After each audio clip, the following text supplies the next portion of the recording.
2장입니다. 빌립보서 2장 5절에서 30절까지 천천히 다 같이 한 음성으로 읽겠습니다. 시작. 너희 안에 이 마음을 품으라. 곧 그리스도 예수의 마음이니 그는 근본 하나님의 본체시나 하나님과 동등됨을 취할 것으로 여기지 아니하시고 오히려 자기를 비워 종의 형체를 가지사 사람들과 같이 되셨고 사람의 모양으로 나타나사 자기를 낮추시고 죽기까지 복종하셨으니 곧 십자가에 죽으심이라. 이러므로 하나님이 그를 지극히 높여 모든 이름 위에 뛰어난 이름을 주사 하늘에 있는 자들과 땅에 있는 자들과 땅 아래 있는 자들로 모든 무릎을 예수의 이름에 꿇게 하시고 모든 입으로 예수 그리스도를 주라 시인하여 하나님 아버지께 영광을 돌리게 하셨느니라. 그러므로 나의 사랑하는 자들아, 너희가 나 있을 때뿐 아니라 또 지금 나 없을 때에도 항상 복종하여 두렵고 떨림으로 너희 구원을 이루라. 너희 안에서 행하시는 이는 하나님이시니 자기의 기쁘신 뜻을 위하여 너희에게 소원을 두고 행하게 하시나니 모든 일에 원망과 시비가 없이 하라. 이는 너희가 흠이 없고 순전하여 어그러지고 거스르는 세대 가운데서 하나님의 흠없는 자녀로 세상에서 그들 가운데 빛들로 나타내며 생명의 말씀을 밝혀 나의 다름질이 헛되지 아니하고 수고도 헛되지 아니하므로 그리스도의 날에 내가 자랑할 것이 있게 하려 함이라. 만일 너희 믿음의 재물과 섬김 위에 내가 나를 전제로 드릴지라도 나는 기뻐하고 너희 무리와 함께 기뻐하리니 이와 같이 너희도 기뻐하고 나와 함께 기뻐하라. 내가 디모데를 속히 너희에게 보내기를 주 안에서 바람은 너희의 사정을 알므로 안위를 받으려 함이니 이는 뜻을 같이하여 너희 사정을 진실히 생각할 자가 이밖에 내게 없음이라. 그들이 다 자기 일을 구하고 그리스도 예수 일을 구하지 아니하되 디모데의 연단을 너희가 안하니 자식이 아버지에게 함같이 나와 함께 복음을 위하여 수고하였느니라. 그러므로 내가 내 일이 어떻게 될지를 보아서 곧 이 사람을 보내기를 바라고 나도 속히 가게 될 것을 주 안에서 확신하노라. 그러나 에바브로디도를 너희에게 보내는 것이 필요한 줄로 생각하노니 그는 나의 형제요 함께 수고하고 함께 군사된 자요 너희 사자로 내가 쓸 것을 돕는 자라. 그가 너희 무리를 간절히 사모하고 자기가 병든 것을 너희가 들은 줄 알고 심히 근심한지라. 그가 병들어 죽게 되었으나 하나님이 그를 긍휼히 여기셨고 그뿐 아니라 또 나를 긍휼히 여기사 내 근심 위에 근심을 면하게 하셨느니라. 그러므로 내가 더욱 급히 그를 보낸 것은 너희로 그를 다시 보고 기뻐하게 하며 내 근심도 덜려 함이니라. 이러므로 너희가 주 안에서 모든 기쁨으로 그를 영접하고 또 이와 같은 자들을 존귀히 여기라. 그가 그리스도의 일을 위하여 죽기에 이르러도 자기 목숨을 돌보지 아니한 것은 나를 섬기는 너희 일의 부족함을 채우려 함이니라. 아멘. 빌립보서를 보고 있습니다. 2장 전반부는 저와 여러분이 잘 알고 있는 내용입니다. 그래서 이 마음을 품으라 곧 그리스도 예수의 마음이니 이러면서 예수의 모습을 이렇게 보여주면서 예수를 따르라고 하는 말씀입니다. 그런데 오늘은 조금 다르게 보려고 합니다. 역으로, 그러니까 그 밑에서부터 위로 이렇게 이 말씀을 보면서 맨 앞에 구절을 오늘 말씀의 주제로 결론으로 한번 몰아보고자 합니다. 그래서 오늘 우리가 할 것은 뭐냐면 바울의 상황과 실제의 모습을 보고 나서 바울은 어떤 상황에서 어떻게 대처하고 사람들을 어떻게 다스리고 어떻게 파송하고 그 근거가 무엇인지를 밑에서부터 위로 한번 보고 그리고 실제로 우리는 삶에서 어떤 모습으로 우리에게 어떤 것이 필요하고 어떻게 살아야 할지 우리 삶으로 적용하는 모습으로 그렇게 마치고자 합니다. 우리가 잘 알고 있는 것처럼 빌립보서의 배경은 뭐냐면 바울이 빌립보 교회를 향하여 보내는 겉면의 편지입니다. 그러니까 빌립보서라고 말하는 것은 빌립보 교회에게 바울이 쓴 편지라는 겁니다. 그런데 이 편지를 쓴 바울의 상황은, 장소는, 이 상황은 어디냐면 옥중입니다. 감옥 속에서 이 편지를 썼다는 겁니다. 그런데 감옥 속에서 이 편지를 쓰면서도 우리가 제일 아이러니가 뭐냐면 이분의 마음의 상태는요, 기쁨입니다. 기쁨. 그러니까 첫 번째 내용도 알겠고 두 번째 내용도 알겠는데 마지막 부분에 기쁘다고 고개를 갸웃하게 되는 겁니다. 그러니까 우리 삶과 거리가 있고 우리 삶과 소위 말하는 격차, 괴리가 있다는 겁니다. 그러면 우리 삶에서 큐티하고 우리 삶에서 적용할 때는 이 부분을 메꿔야 우리도 기쁨을 가질 수 있다는 겁니다. 그리고 이제 심하게 말하면 그러겠죠. 독하게 말하면 되죠. 큐티 안 하고 독하게 말하면 붕사님들 뭐라고 합니까? 야! 감옥에 있는 사람도 기뻐하는데 등 따시고 배부르고 이 춥다고 바들바들 떨어도 히터 틀어주고 난로 틀어주고 앉혀놓고 말씀 전하는데 앉아서 들으라는데 뭐가 인생이 고달프고 괴롭고 고난이냐? 꿀이다 꿀! 그러니까 기뻐하라! 막 이렇게 윽박지르기도 합니다. 그런데 사람은요 다 각자의 삶에서 자기 삶이 제일 힘들거든요. 아까 웃으면서 이양덕 집사님하고 이야기했지만 올겨울이 유별나게 추운 것 같다고 그러는데 올겨울이 왜 유별나고 잘 춥겠습니까? 지금 여기 있으니까 그렇지. 벌써 작년, 재작년은 뭡니까? 옛날 일이니까. 그리고 미래에는 아직 오지 않았으니까 지금 여기가 제일 추운 것 같잖아요. 그러니까 우리도 뭡니까? 이 말씀이 은혜롭고 바울은 대단한 건 알겠는데 뭡니까? 우리의 삶으로 정말 기쁨, 어떤 상황이든 기쁨, 이 기쁨이 되기 위한 다리가 있을 거고 돌다리도 있을 거고 뭐가 메꿔야 한 것이 있을 거란 말이에요. 그걸 오늘 찾으면 오늘은 훌륭하게 이 말씀을 잘 묵상하고 큐티할 수 있는 근거를 마련하게 되는 겁니다. 그래서 오늘 밑에서부터 한번 보려고 그러니까 어디서부터 먼저 보냐면 19절부터 한번 봅니다. 19절에서 바울이 어떤 일을 하냐면 디모데를 빌립보 교회로 보냅니다. 근데 디모데를 빌립보 교회로 보내는데 지금 디모데가 있는 곳은 아마 바울의 감옥 근처에서 바울의 시중을 들고 있었을 겁니다. 그러니까 지금 바울에게 절실하게 필요한 사람은 누구입니까? 디모데죠. 근데 그 디모데를 자기 곁에 두지 않고 빌립보 교회로 보냅니다. 그러니까 자기 애제자 디모데가 여기 감옥보다 빌립보 교회로 가서 사역하는 것이 더 우선이라고 여겼다는 겁니다. 근데 그런 마음이 듭니까? 내가 만약에 병원에 있거나 그러면 옆에 병간호하는 내 가족 한 사람이라도 있어야지. 안 그러면 내가 감옥에 있으면 여기는 로마 감옥이니까 사람들이 출입이 어느 정도 이용했으니까 필요한 것도 또 채워주고 이랬을 거란 말이에요. 그러면 이 디모데라는 사람이 얼마나 필요한 사람이겠습니까? 그런데 이 사람을 뭡니까? 자기 곁에 두지 않고 바울은 뭡니까? 빌립보 교회에서 해야 될 일이 있다고 먼저 빌립보 교회로 보냅니다. 그러니까 이 사람에게 바울에게 더 중요한 건 뭡니까? 감옥보다 빌립보 교회라는 겁니다. 더 쉽게 말하면요, 나보다 교회라는 겁니다. 그런데 한번 생각해 봅시다. 내 안위와 내 안전이 중요합니까? 교회가 중요합니까? 남의 이야기는 그렇게 말했죠. 목사니까. 목사님 신병과 목사님 건강보다 교회가 중요해야죠. 거기서 다 빨아먹고 사는데 교회가 중요하지. 이렇게. 근데 우리는 그러니까 그리스도 안에서 한 몸을 이루며 서로 지체들이 되어가는 교회잖아요. 그리고 그리스도의 몸된 곳이 우리는 지체들이잖아요. 그러면 나에게 적용할 때 나는 내 안전이 우선입니까? 교회가 우선입니까? 이렇게 물어보는 거예요.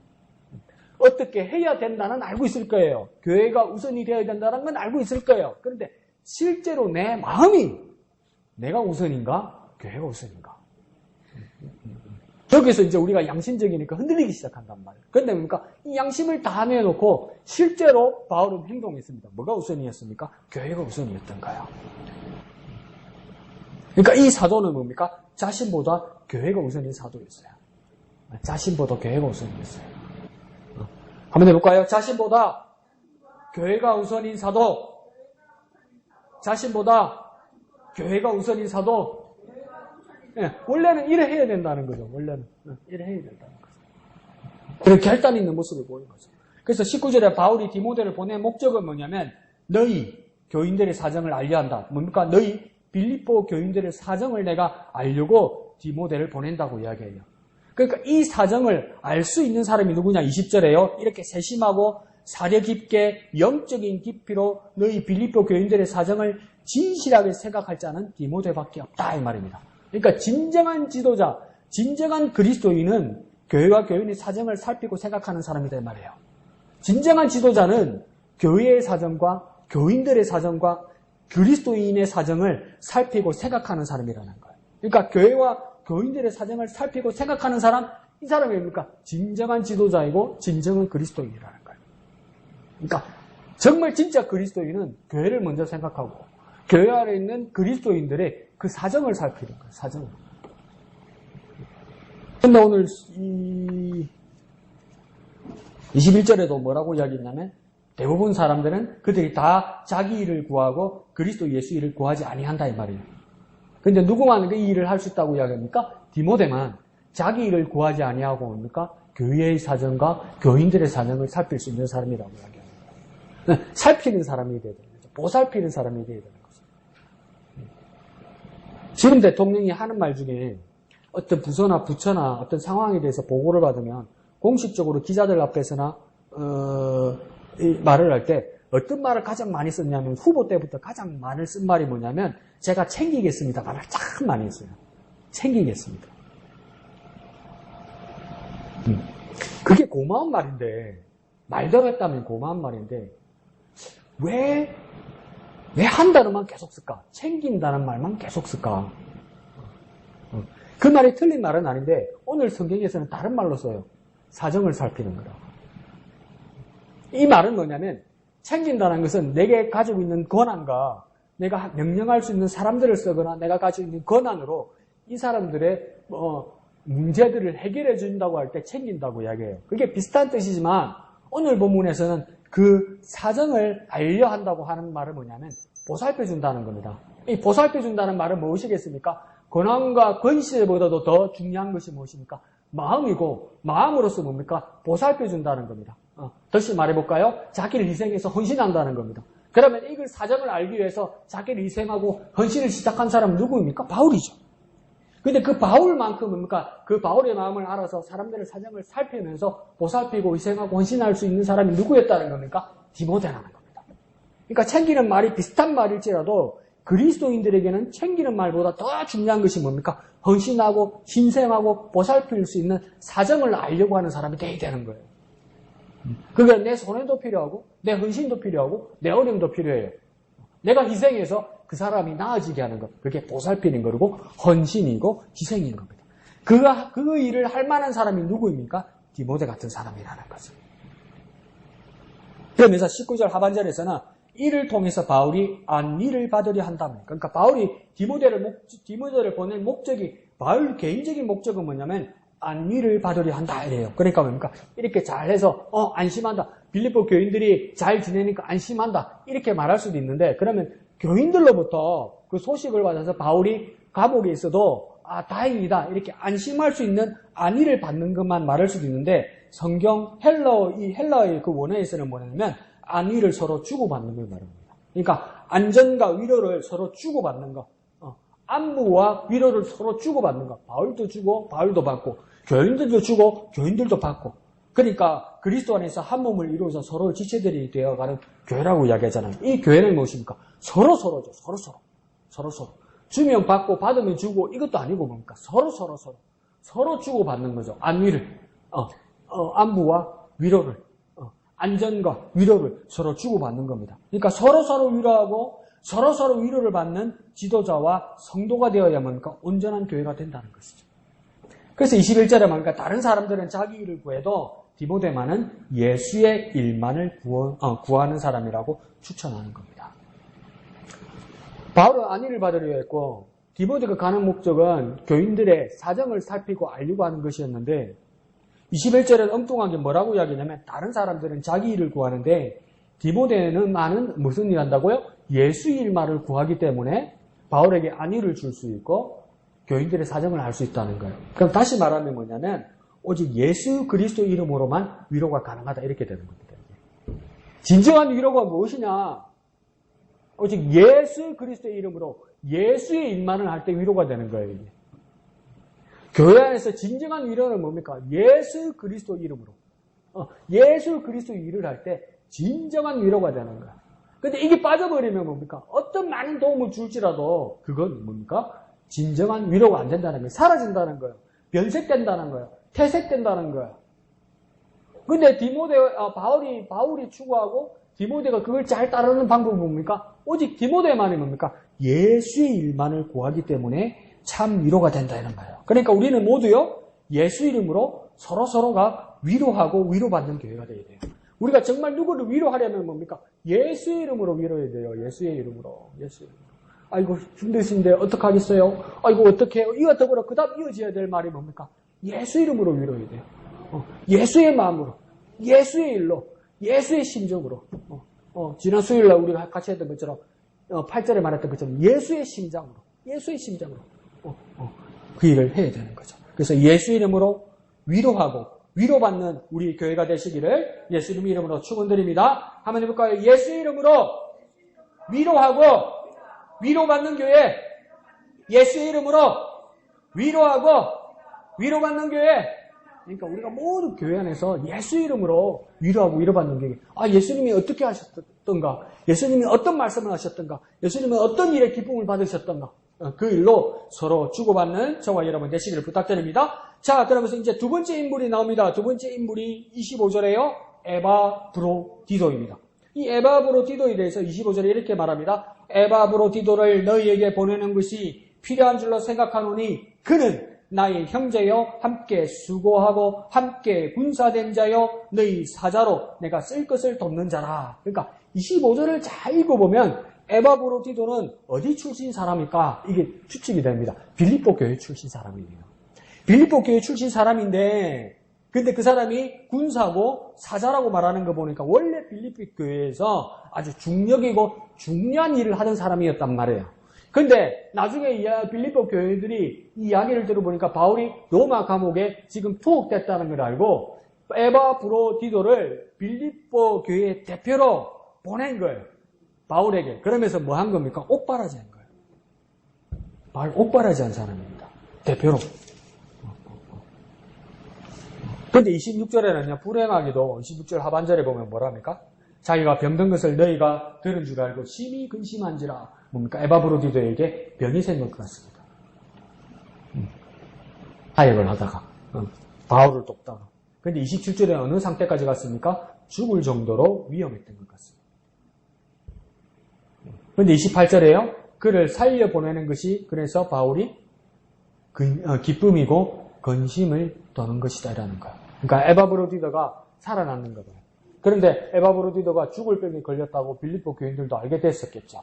근데 그 건강하게 된 에바브로디도를 이제 빌립보 교회에 되돌려 보내는 겁니다. 그냥 디모데도 보내버리고 자기를 놓는 에바브로디도도 바울은 다 돌려보냅니다.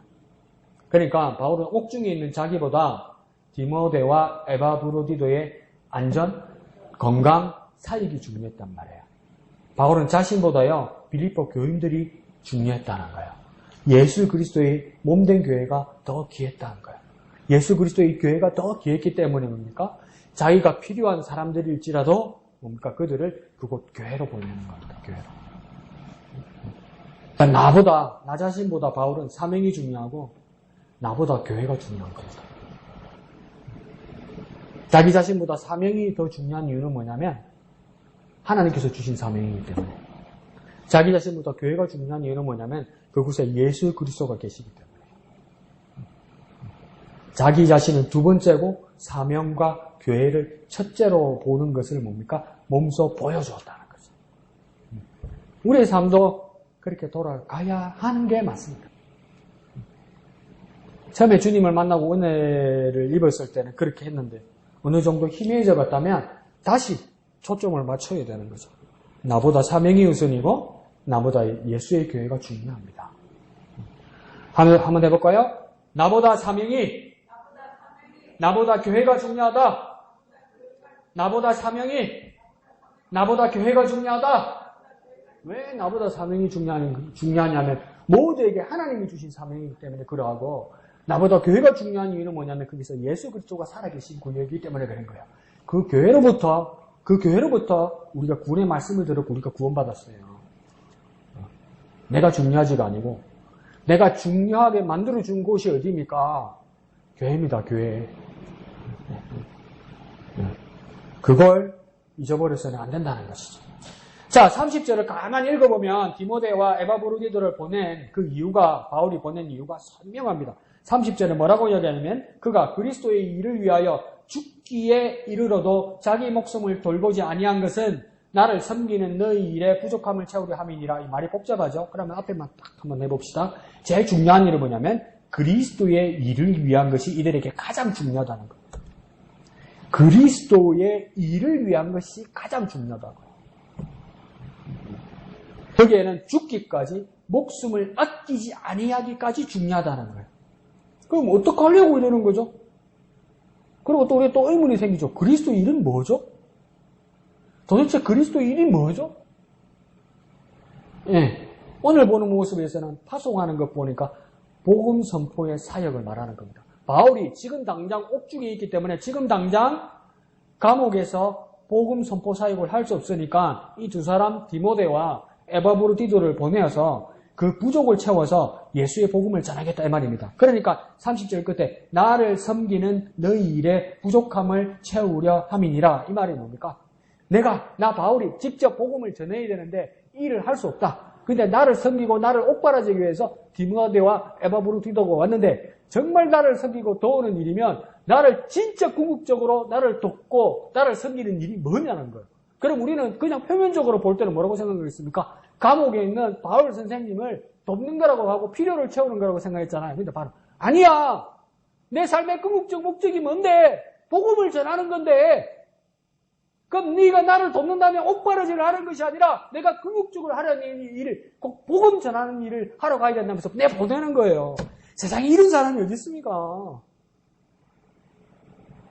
바울은 어떤 직간접, 협력, 단독, 기도, 지원, 파송으로라도 복음 전하는 일을 하겠다는 겁니다. 어떤 모양으로도 어떤 일이 있어도 복음 전하는 일을 하겠다는 겁니다. 자기가 직접 못하면 사람을 보내겠다는 겁니다. 직접 갈 수 없으면 편지라도 쓰겠다는 겁니다. 직접 할 수 없으면 기도라도 하겠다는 겁니다. 그리고 풀어주면 또 나가서 하겠다는 겁니다. 풀어주면서 가면 너 죽인다, 또 전하면 죽인다 하면 또 하겠다는 겁니다.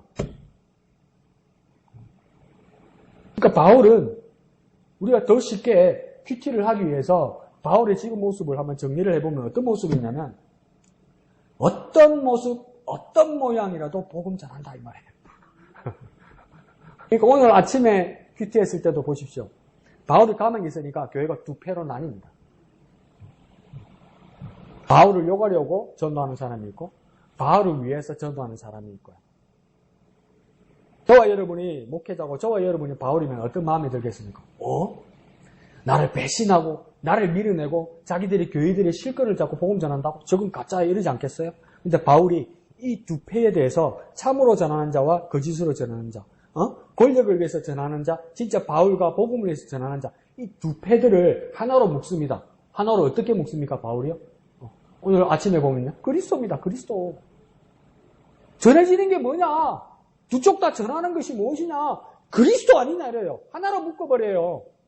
그러니까 이 사람의 꿈은 뭐냐면 그리스도를 전하는 거예요. 복음을 전하는 거예요. 복음을 전하기 위해서 나를 딛고 나를 밟고 나를 모욕하고 내 목숨을 해도 괜찮다는 거예요. 왜요? 전해지는 것이 그리스도면 된다 이 말이에요. 근데 우리는 복음 전하다가 내 자존심 상하게 하고 나를 모욕하고 나를 위협하면 안 한단 말이요. 우리는 에이 이러면서 안 한단 말이요. 근데 바울은 뭡니까? 그래도 한단 말이요. 왜요? 어떤 모습으로라도 어떤 모양으로라도 자기는 복음 전해야 되는 거예요. 그 모습이 오늘 본문에서도 보이는 겁니다. 우리도 그 모습으로 돌아갔으면 좋겠습니다. 한번 같이 해볼까요? 어떤 모습으로도 어떤 모양이라도 복음 전하자. 복음 전하자.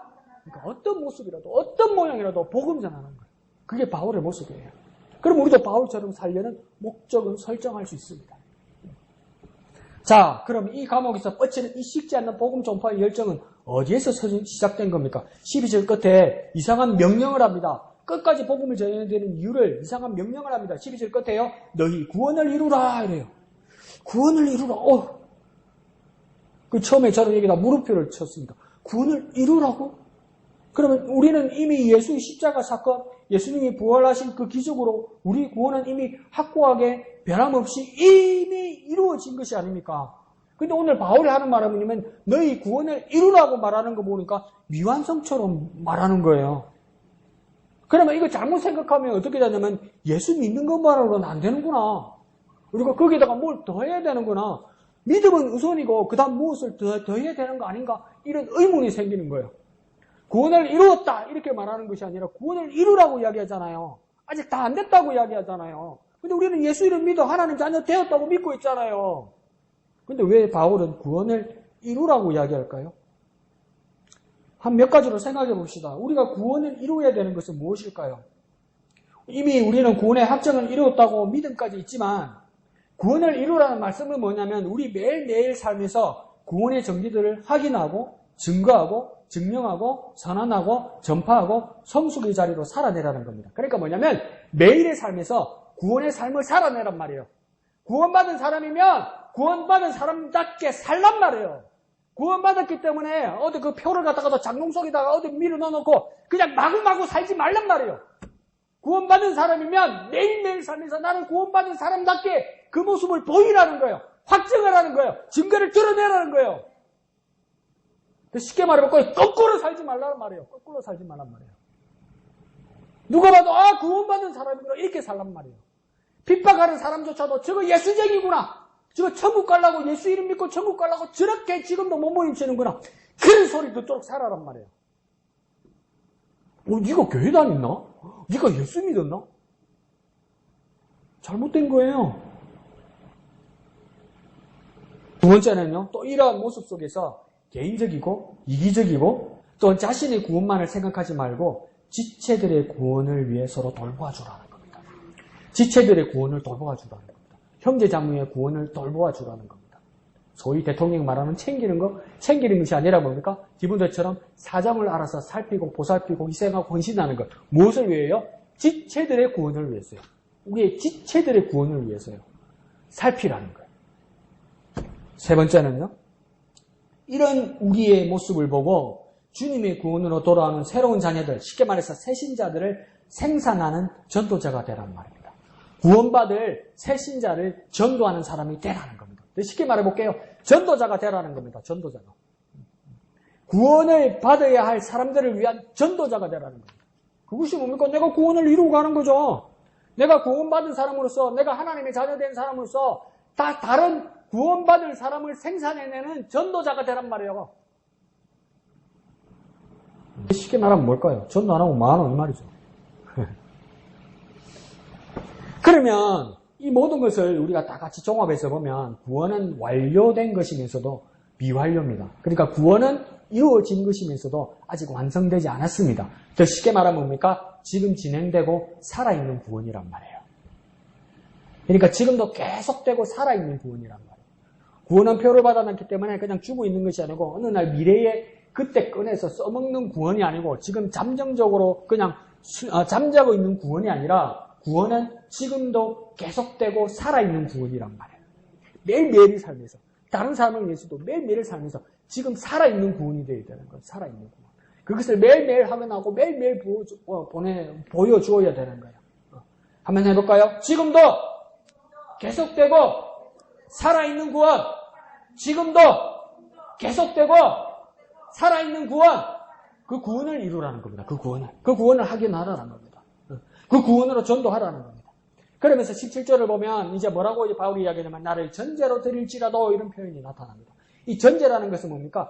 레위기에서 나오는 제사의 종류 중에 하나입니다. 제사 중에서도 가장 작은 부분이라고 말할 수 있습니다. 그래서 이 전제로 드린다는 첫 번째 바울이 전제로 드릴지라도 이 일을 한다는 첫 번째 뜻은 뭐냐면 아주 작은 일에도 헌신과 최선을 다하는 모습을 가지겠다 말입니다. 아주 작은 일이어도 정말 작은 일이고 될 수 없는 일일 수도 있어요. 감옥이 있는데 옥중에 있는데 자기는 지금 나가고 싶다고 나갈 수 있다고 말하지만 전반부에 우리가 1장 전반부에서 볼 때는 미래가 불투명해서 여기서 죽을 수 있다고 불안한 마음을 가지기도 해요. 그 감옥에 있는 사람이 편지 써가지고 두 사람 보내가지고 어떤 일이 일어날까 막막한 일일 수도 있어요. 그러니까 아주 작은 일이고 미흡한 일일 수도 있어요.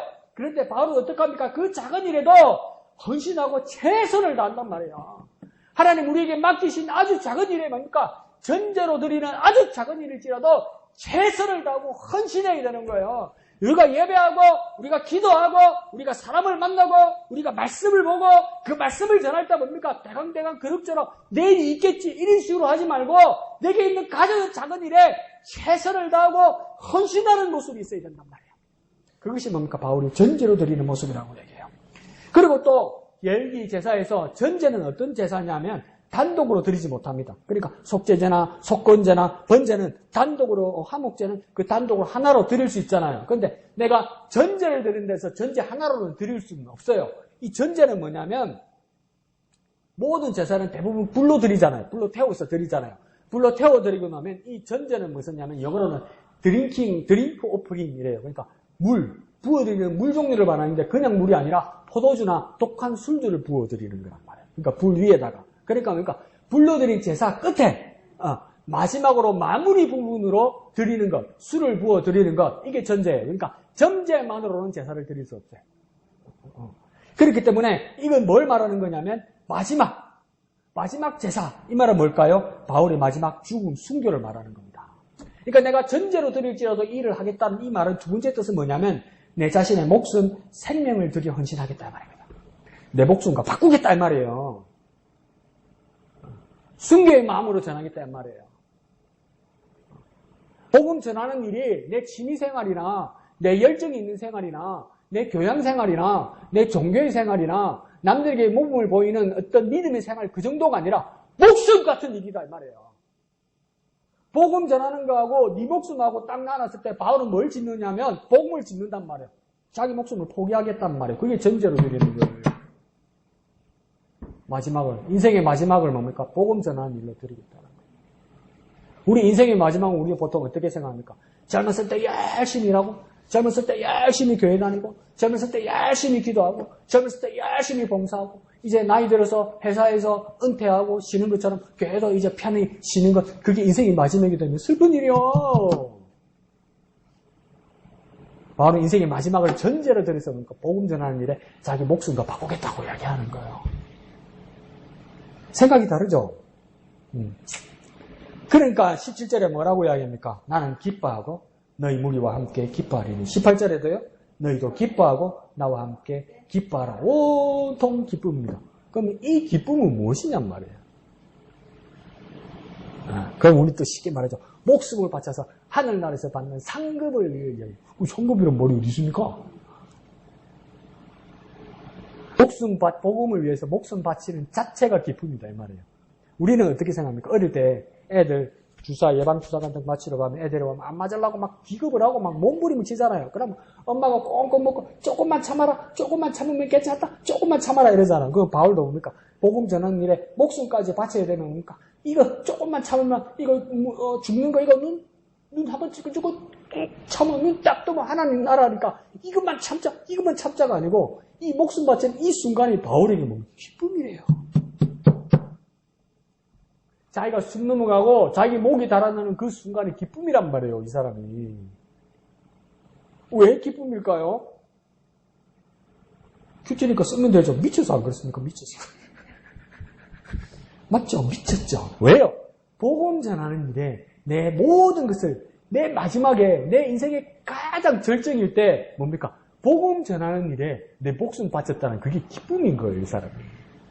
그러니까 내 인생의 가장 절정일 때, 내 인생의 가장 마지막일 때 복음 전하는 일로 마무리이고 마침표를 찍는다는 것이 기쁨인 거예요. 기쁨.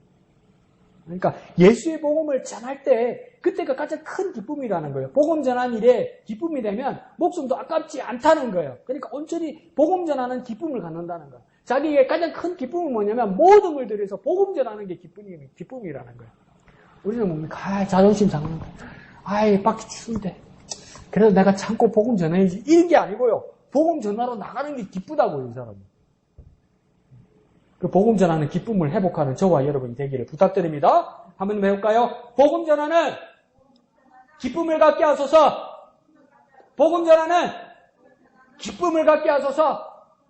바로 그 순간에 정말 기뻤다고 이야기합니다. 자, 예수님은 이 복음 전하는 일에 기쁨이 되는 이유가 두 가지가 있다고 바울은 그렇게 찾았습니다. 그것이 9절에는 첫 번째가 있고요. 두 번째는 11절에 있습니다.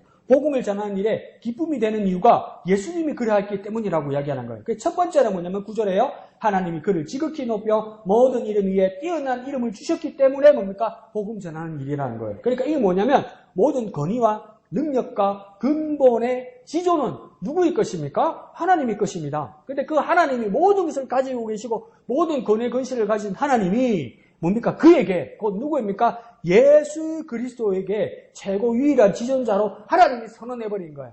그러니까 아무나 선언한 것이 아니라 모든 것을 가지고 최고의 지존이고 최고의 권위와 권세를 가진 분이 그의 아들 예수 그리스도에게 그 모든 것을 주셔서 유일한 지존으로 선언하셨다는 거예요. 그 말이 뭡니까? 모든 이름 위에 뛰어난 이름을 주셨다는 거예요. 누가 누구에게요? 하나님이 그의 아들 예수 그리스도에게 주었다는 거예요. 최고의 유일의 이름, 최고 권위 권세의 이름, 그 이름을 하나님이 가지고 계셨는데 그의 아들 예수 그리스도에게 양도하셨다는 거예요. 그에게 주었다고 공식적으로 선포하셨다는 겁니다.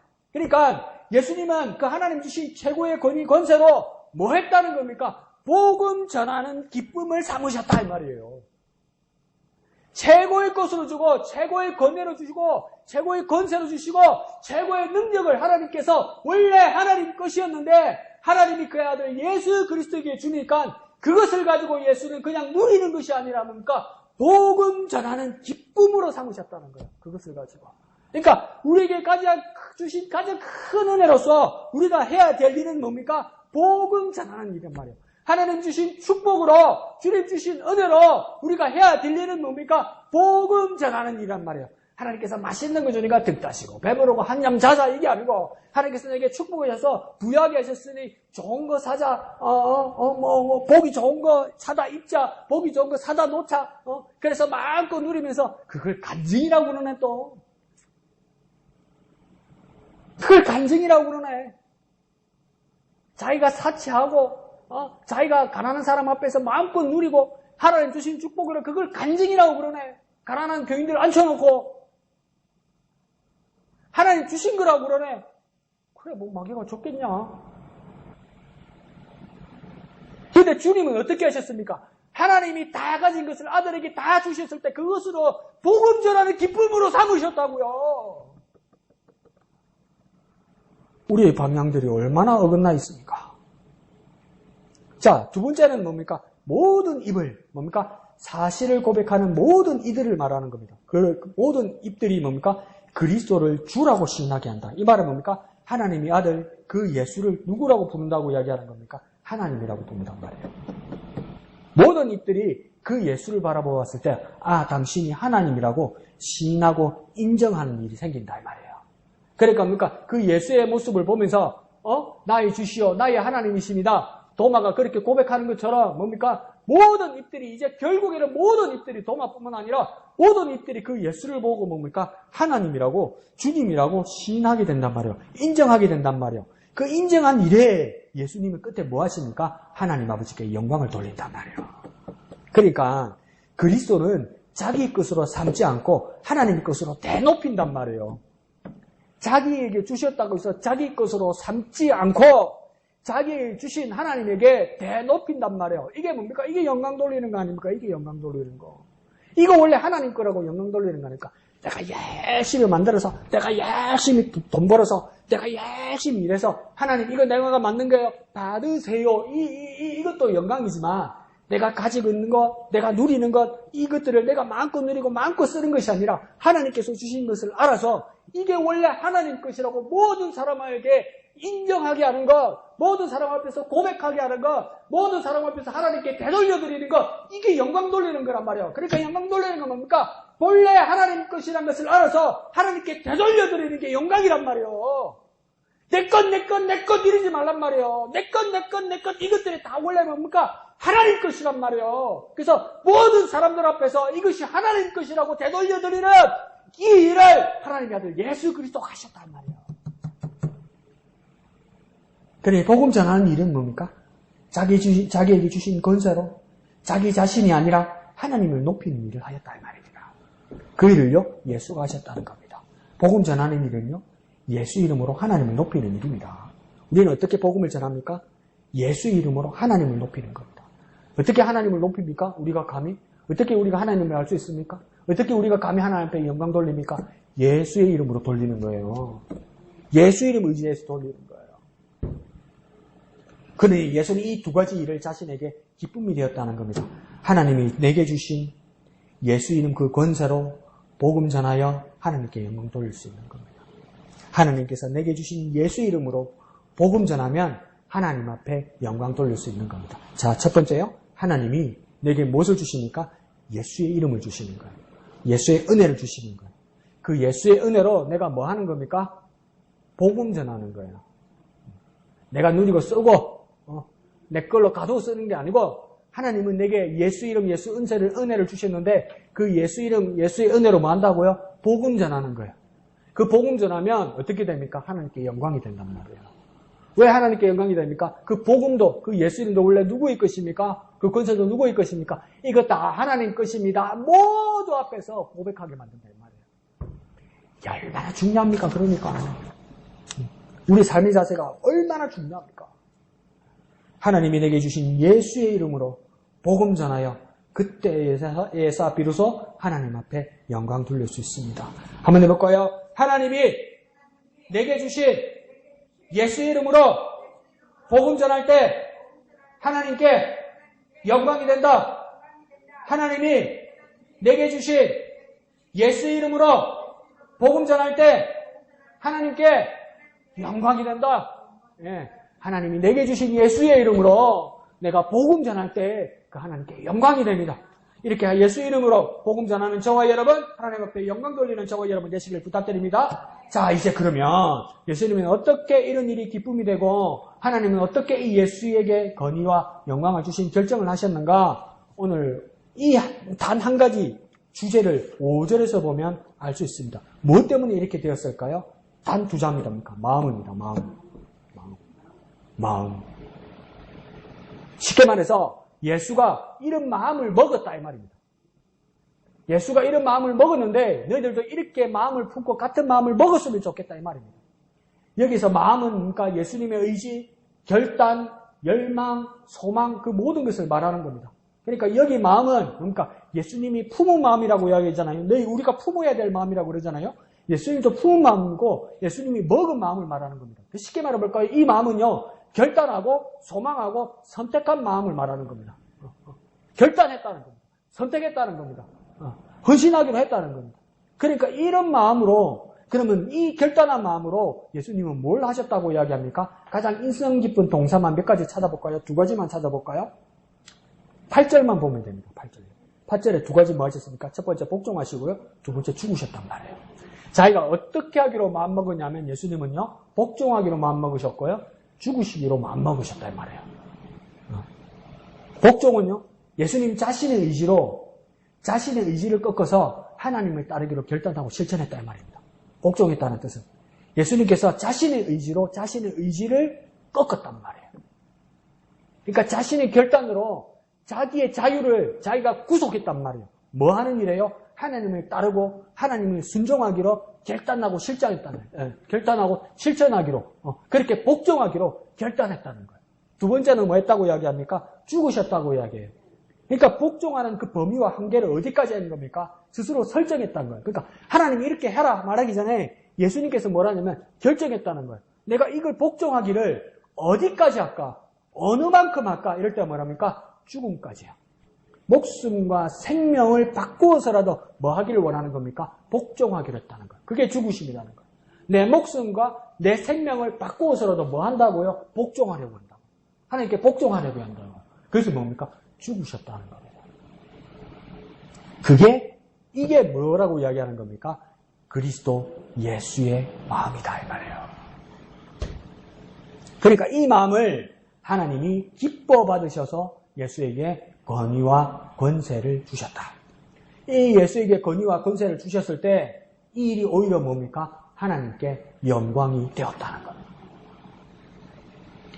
그래서 5절 상반절에 보면 바울은 뭡니까? 빌립보 교회에게 또한 오늘 우리에게 권면하는 겁니다. 이 예수와 똑같은 마음을 품으라. 복종하고 죽기까지 하시는 이 예수와 똑같은 마음을 빌립보 교회도 품고 너희들도 오늘 마음에 간직하라. 품으란 마음을 다시 한번 생각해 볼까요? 담고요, 열망하고요, 결단하고요, 복종하고요, 죽기까지 헌신하라. 이 말이 품으란 말입니다. 다시 한번 말씀드려 볼까요? 품으라, 간직하라, 담아라, 열망하라, 결단하라, 복종하라, 죽기까지 헌신하라. 누구처럼요? 그것이 예수처럼 이렇게 품고 예수처럼 이렇게 결단할 때 뭡니까? 예수에게 기쁨이 온 것처럼 너희에게도 기쁨이 올 것이다. 이로 인하여 예수처럼 너희에게 기쁨이 오면, 너희에게도 기쁨이 오면 하나님께는 뭐가 된다는 겁니까? 영광이 된다 이 말이에요. 우리에게 온전한 기쁨이 오게 되면 뭡니까? 하나님 앞에 영광이 된다는 말이에요.